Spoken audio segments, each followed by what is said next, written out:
우리 사회는 무리짓는 것을 좋아한다. 만나면 화기애애하고 시간이 지날수록 미소가 스며나는 기분 좋은 만남이 있다. 반면에 만나기만 하면 불평불만과 비난이 난무하여 소중한 것을 잃은 듯 기분 나쁜 만남도 있다. 만나지 않는다 하더라도 현대 사회에서 우리는 소셜미디어, 온라인 커뮤니케이션, 그리고 무한한 정보에 노출되면서 소통 부재와 과잉 소통이 동시에 문제를 일으켜 결국 실망하고 상처받는다. 여전히 다른 사람으로부터의 인정과 관심에 너무 큰 무게를 두는 탓이다.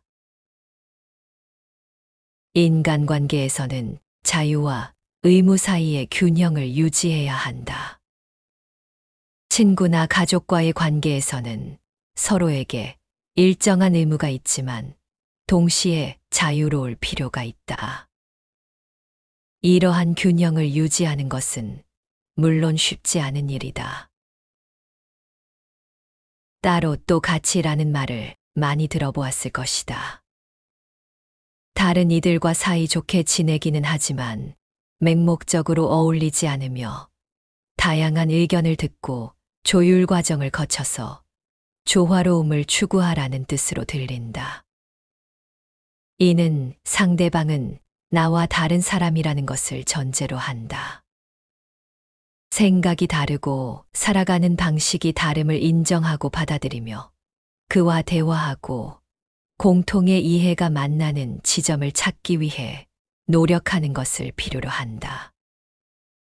자기 만족을 채우기 위해서 도리를 저버리거나 상대방에게 너무 큰 부담을 지우거나 기대하지 않아야 한다.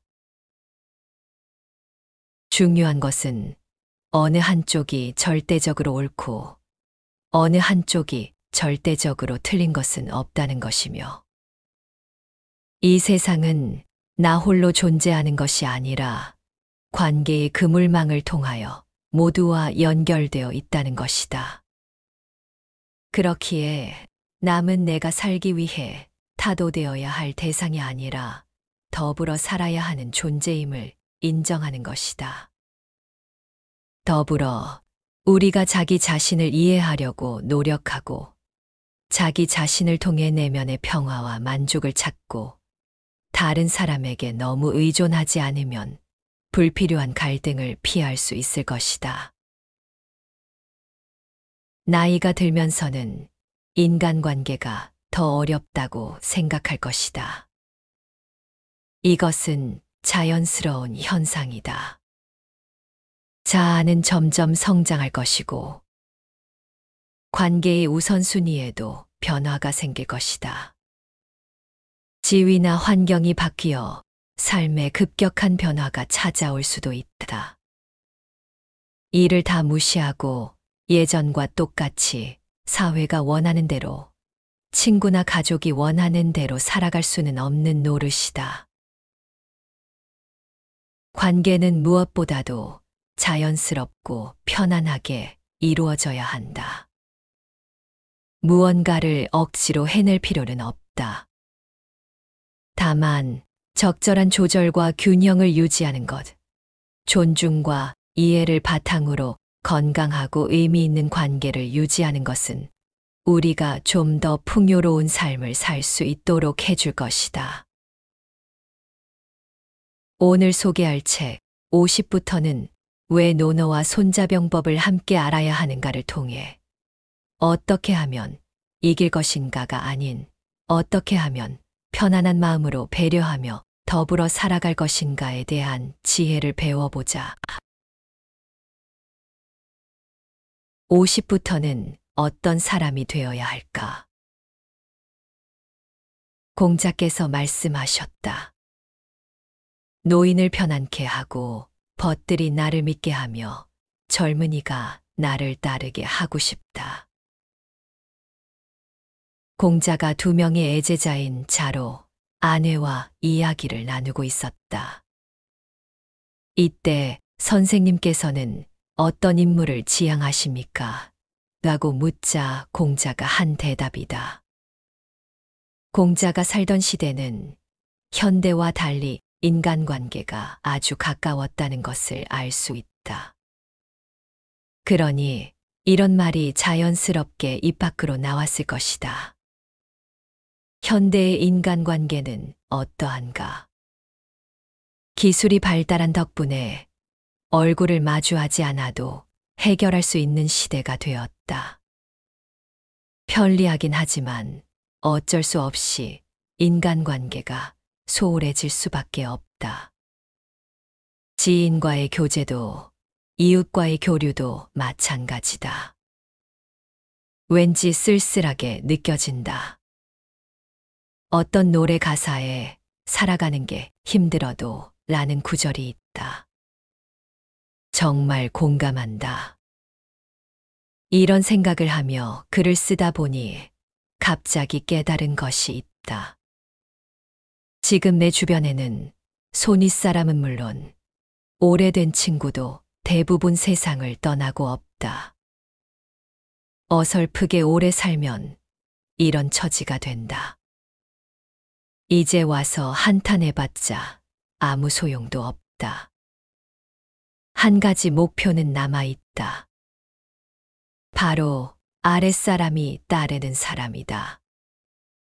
하여튼 변변찮은 몸이라서 이것도 쉽지 않겠지만 당면 과제로 삼고 적어도 젊은이들에게 짐이 되지 않도록 노력하면서 남은 인생을 잘 마무리하고 싶다. 사람을 만나면 어떤 태도로 대해야 하는가? 공자께서 말씀하셨다.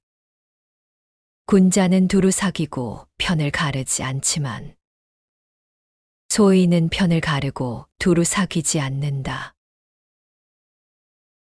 논어에는 군자라는 말이 자주 나온다. 군자의 반대는 소인으로 이 또한 자주 등장한다. 둘의 차이점은 덕이다. 군자란 덕이 있는 사람이고 소인은 덕이 없는 사람이다. 그런 군자와 소인은 사람을 사귀는 방식까지 다르다. 소인은 끈끈하게 붙어 다니지만 군자는 담백하고 산뜻하다. 어느 쪽이 오래 갈지는 말할 필요도 없다. 이 구절과 함께 떠오르는 것이 장자의 다음 구절이다. 군자의 사귐은 물처럼 담백하지만 소인의 사귐은 단술처럼 달콤하다. 군자의 사귐은 물처럼 담담하지만 소인의 사귐은 즉 단술처럼 끈적끈적하다는 뜻이다. 하기야 찰싹 달라붙어 있으면 금세 질리고 오래 가지 못한다. 인간관계에서 어려운 것이 거리 조절이다. 멀지도 가깝지도 않게 산뜻하게 사귀는 것이 인간관계의 요령이다. 친구를 대하는 자세에도 단계가 있다. 자공이 친구에 대해 여쭈었다. 공자께서 말씀하셨다. 충심으로 일러주고 잘 인도하되 그렇게 되지 않는다면 그만두어 스스로 욕되지 않아야 한다.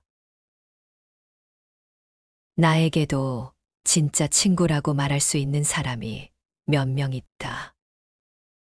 대부분이 고등학교 동창이다. 동창이라고 해도 함께 공부했던 기억은 거의 없고 굳이 따지자면 함께 놀던 사이다. 편하게 어울리던 사이라서 진짜 친구가 되었는지도 모르겠다. 고등학교 친구라서 좋은 점은 살아온 인생이 각각 다르다는 점이다. 의사나 변호사가 된 사람도 있고, 화가나 잡지 편집자도 있고, 나처럼 글 쓰는 사람도 있다. 자기 회사를 차려 사장이 된 사람도 있다. 이렇게 다양한 인생을 살기 때문에 오랫동안 친구 관계를 유지하는 것일지도 모른다. 하지만 대학교에 들어갔을 때는 사뭇 분위기가 달랐다.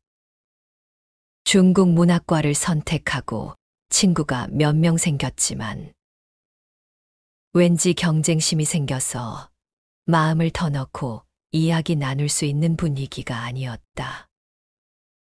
이런 상황에서는 마음 놓고 만날 수 있는 친구를 사귀기 어렵다.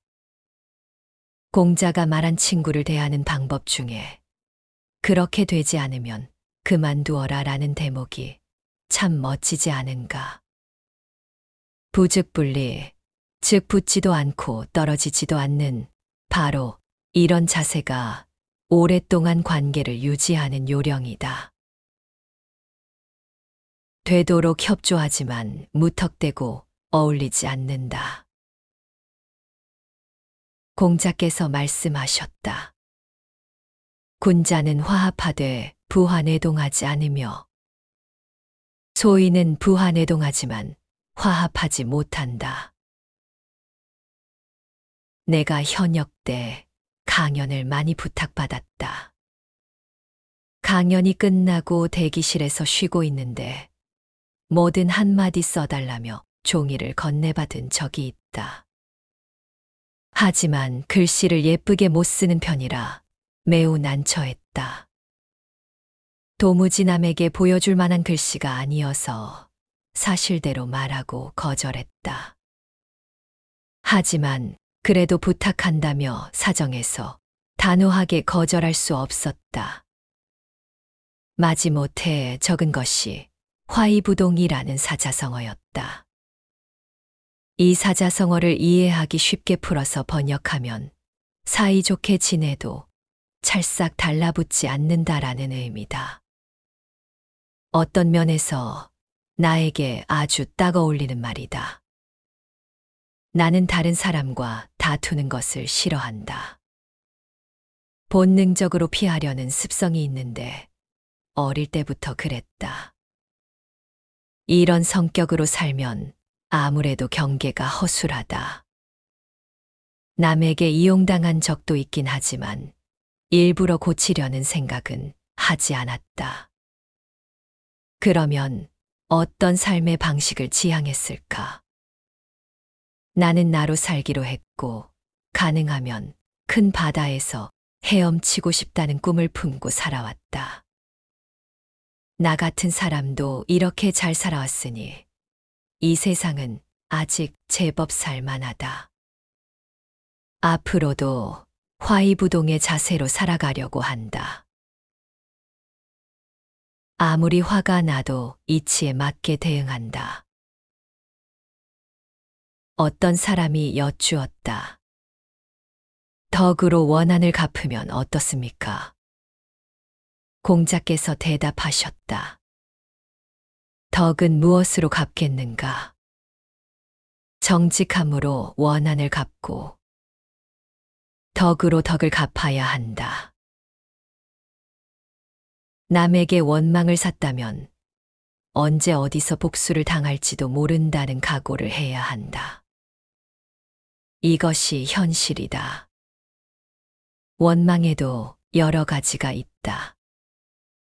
예를 들어 무심코 내뱉은 말 한마디가 상대방의 마음에 상처를 줄 수 있다. 상대가 원한을 품고 있다는 것을 안다면 그래도 피할 방법이 있다. 하지만 안갚음을 당하고 나서야 깜짝 놀라 알아차린다면 때는 이미 늦었다. 노자에는 원한을 덕으로 갚는다라는 말이 나온다. 공자가 살던 시대부터 사람들 사이에서 전해지는 이야기라고 한다. 훌륭한 가르침이지만 이상적인 말이라서 일반 사람이 실천하기에는 어렵다. 그런데 공자는 직으로 원망을 갚아야 한다라고 했다. 여기서 직이란 감정에 휘둘리지 않고 이치에 맞게 대응한다는 의미다. 공자는 역시 매우 상식적인 사람이다. 나라면 어떻게 할까? 아마 상대가 한 말은 잊지 않을 것이다. 하지만 다투기는 싫으니 존중하는 척하면서 가까이 하지 않는 쪽을 택할 것 같다. 공자께서는 어떤 사람을 미워하십니까? 자공이 여쭈었다. 군자도 미워하는 것이 있습니까? 공자께서 대답하셨다. 미워하는 것이 있다. 남의 허물을 말하는 자를 미워하고 밑에 있으면서 윗사람을 비방하는 자를 미워하고 용맹스럽기만 하고 예의가 없는 자를 미워하고 과감하지만 융통성이 없는 자를 미워한다. 정말 옳은 소리라서 완전히 공감한다. 다만 나는 이런 유형의 사람과 만난 적이 없다. 아니, 다시 생각해보니 만난 적이 있었더라도 경계하고 멀리해 사귀지는 않았을지도 모른다. 처지를 바꿔 나 자신은 어땠는지 생각해보니 꽉 막혀 협조적이지 않았던 점이 마음에 걸렸다. 사별한 아내에게 자기중심적이라고 비난받은 일이 떠올랐기 때문이다. 돌이켜보니 나에게는 그런 면이 있었다. 가족에게는 유난히 그랬을지도 모른다. 어쨌든 그 당시에 나는 혼자 힘으로 나의 길을 개척해 나가려고 고군분투했다. 가족이나 주변 사람의 마음을 헤아릴 여유가 없었다. 그래서 아내는 내가 자기중심적이라고 생각했을 것이다. 지금에 와서 미안해해도 아무 소용이 없거늘. 인생에는 후회되는 일이 참 많다.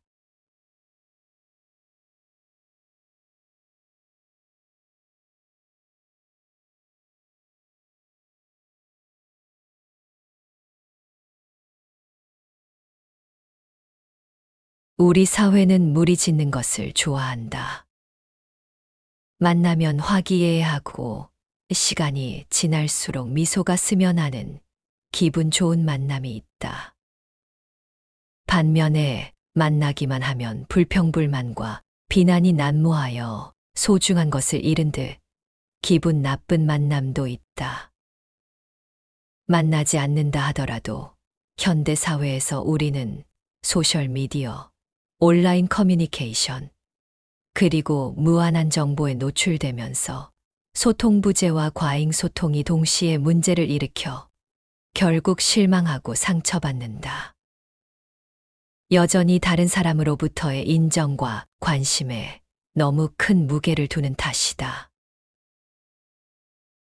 인간관계에서는 자유와 의무 사이의 균형을 유지해야 한다. 친구나 가족과의 관계에서는 서로에게 일정한 의무가 있지만 동시에 자유로울 필요가 있다. 이러한 균형을 유지하는 것은 물론 쉽지 않은 일이다. 따로 또 같이라는 말을 많이 들어보았을 것이다.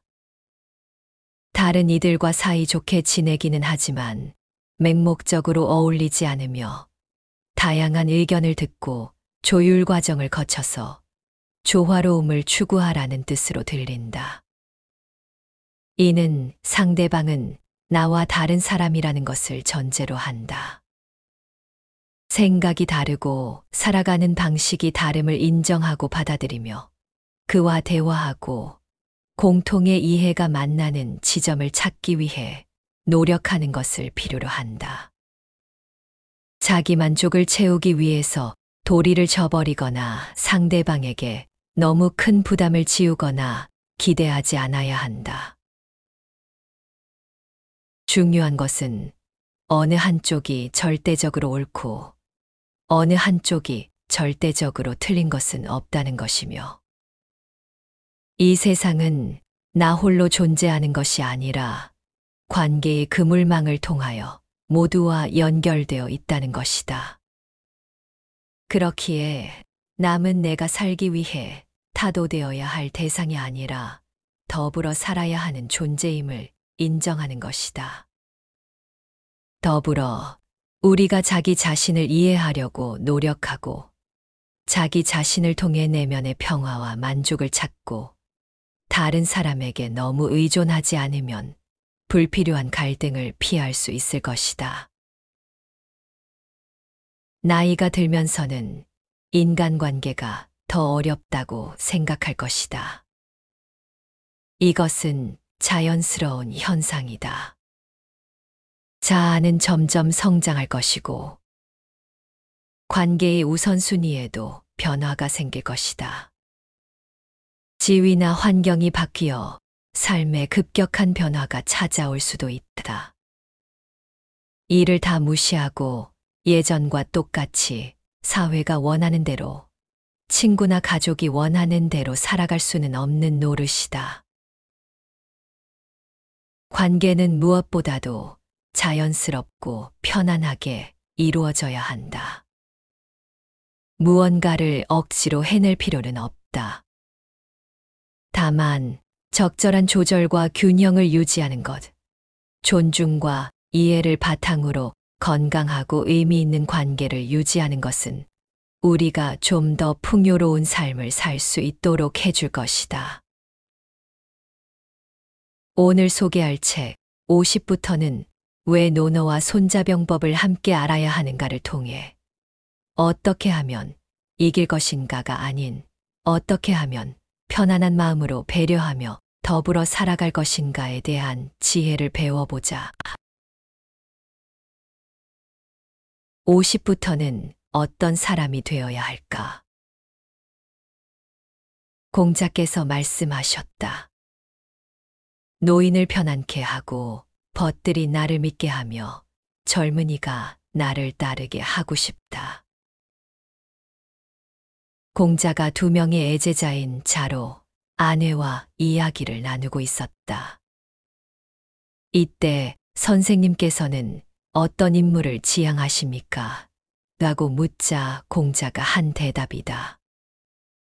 공자가 살던 시대는 현대와 달리 인간관계가 아주 가까웠다는 것을 알 수 있다. 그러니 이런 말이 자연스럽게 입 밖으로 나왔을 것이다.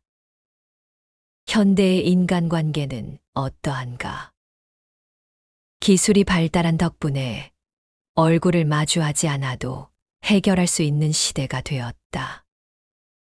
편리하긴 하지만 어쩔 수 없이 인간관계가 소홀해질 수밖에 없다. 지인과의 교제도 이웃과의 교류도 마찬가지다. 왠지 쓸쓸하게 느껴진다. 어떤 노래 가사에 살아가는 게 힘들어도 라는 구절이 있다. 정말 공감한다. 이런 생각을 하며 글을 쓰다 보니 갑자기 깨달은 것이 있다.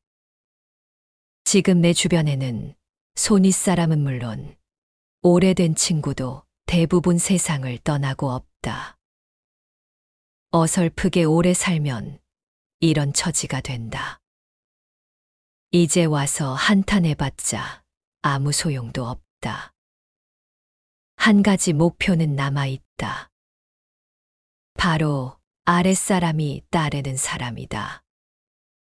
하여튼 변변찮은 몸이라서 이것도 쉽지 않겠지만 당면 과제로 삼고 적어도 젊은이들에게 짐이 되지 않도록 노력하면서 남은 인생을 잘 마무리하고 싶다.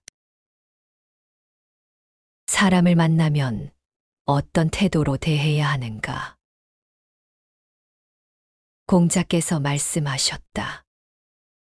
군자는 두루 사귀고 편을 가르지 않지만 소인은 편을 가르고 두루 사귀지 않는다. 논어에는 군자라는 말이 자주 나온다. 군자의 반대는 소인으로 이 또한 자주 등장한다. 둘의 차이점은 덕이다. 군자란 덕이 있는 사람이고 소인은 덕이 없는 사람이다. 그런 군자와 소인은 사람을 사귀는 방식까지 다르다. 소인은 끈끈하게 붙어 다니지만 군자는 담백하고 산뜻하다. 어느 쪽이 오래 갈지는 말할 필요도 없다. 이 구절과 함께 떠오르는 것이 장자의 다음 구절이다. 군자의 사귐은 물처럼 담백하지만 소인의 사귐은 단술처럼 달콤하다. 군자의 사귐은 물처럼 담담하지만 소인의 사귐은 즉 단술처럼 끈적끈적하다는 뜻이다. 하기야 찰싹 달라붙어 있으면 금세 질리고 오래 가지 못한다. 인간관계에서 어려운 것이 거리 조절이다. 멀지도 가깝지도 않게 산뜻하게 사귀는 것이 인간관계의 요령이다. 친구를 대하는 자세에도 단계가 있다. 자공이 친구에 대해 여쭈었다. 공자께서 말씀하셨다. 충심으로 일러주고 잘 인도하되 그렇게 되지 않는다면 그만두어 스스로 욕되지 않아야 한다. 나에게도 진짜 친구라고 말할 수 있는 사람이 몇 명 있다. 대부분이 고등학교 동창이다. 동창이라고 해도 함께 공부했던 기억은 거의 없고, 굳이 따지자면 함께 놀던 사이다. 편하게 어울리던 사이라서 진짜 친구가 되었는지도 모르겠다. 고등학교 친구라서 좋은 점은 살아온 인생이 각각 다르다는 점이다. 의사나 변호사가 된 사람도 있고, 화가나 잡지 편집자도 있고, 나처럼 글 쓰는 사람도 있다. 자기 회사를 차려 사장이 된 사람도 있다. 이렇게 다양한 인생을 살기 때문에 오랫동안 친구 관계를 유지하는 것일지도 모른다. 하지만 대학교에 들어갔을 때는 사뭇 분위기가 달랐다. 중국 문학과를 선택하고 친구가 몇 명 생겼지만 왠지 경쟁심이 생겨서 마음을 터놓고 이야기 나눌 수 있는 분위기가 아니었다. 이런 상황에서는 마음 놓고 만날 수 있는 친구를 사귀기 어렵다. 공자가 말한 친구를 대하는 방법 중에 그렇게 되지 않으면 그만두어라 라는 대목이 참 멋지지 않은가. 부즉불리, 즉 붙지도 않고 떨어지지도 않는 바로 이런 자세가 오랫동안 관계를 유지하는 요령이다. 되도록 협조하지만 무턱대고 어울리지 않는다. 공자께서 말씀하셨다. 군자는 화합하되 부화내동하지 않으며 소인은 부화내동하지만 화합하지 못한다. 내가 현역 때 강연을 많이 부탁받았다. 강연이 끝나고 대기실에서 쉬고 있는데 뭐든 한마디 써달라며 종이를 건네받은 적이 있다. 하지만 글씨를 예쁘게 못 쓰는 편이라 매우 난처했다. 도무지 남에게 보여줄 만한 글씨가 아니어서 사실대로 말하고 거절했다. 하지만 그래도 부탁한다며 사정해서 단호하게 거절할 수 없었다. 마지못해 적은 것이 화이부동이라는 사자성어였다. 이 사자성어를 이해하기 쉽게 풀어서 번역하면 사이좋게 지내도 찰싹 달라붙지 않는다라는 의미다. 어떤 면에서 나에게 아주 딱 어울리는 말이다. 나는 다른 사람과 다투는 것을 싫어한다. 본능적으로 피하려는 습성이 있는데 어릴 때부터 그랬다. 이런 성격으로 살면 아무래도 경계가 허술하다. 남에게 이용당한 적도 있긴 하지만 일부러 고치려는 생각은 하지 않았다. 그러면 어떤 삶의 방식을 지향했을까? 나는 나로 살기로 했고, 가능하면 큰 바다에서 헤엄치고 싶다는 꿈을 품고 살아왔다. 나 같은 사람도 이렇게 잘 살아왔으니 이 세상은 아직 제법 살만하다. 앞으로도 화이부동의 자세로 살아가려고 한다. 아무리 화가 나도 이치에 맞게 대응한다. 어떤 사람이 여쭈었다. 덕으로 원한을 갚으면 어떻습니까? 공자께서 대답하셨다. 덕은 무엇으로 갚겠는가? 정직함으로 원한을 갚고 덕으로 덕을 갚아야 한다.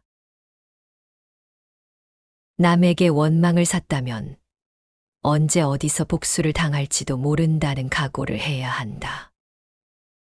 이것이 현실이다. 원망에도 여러 가지가 있다.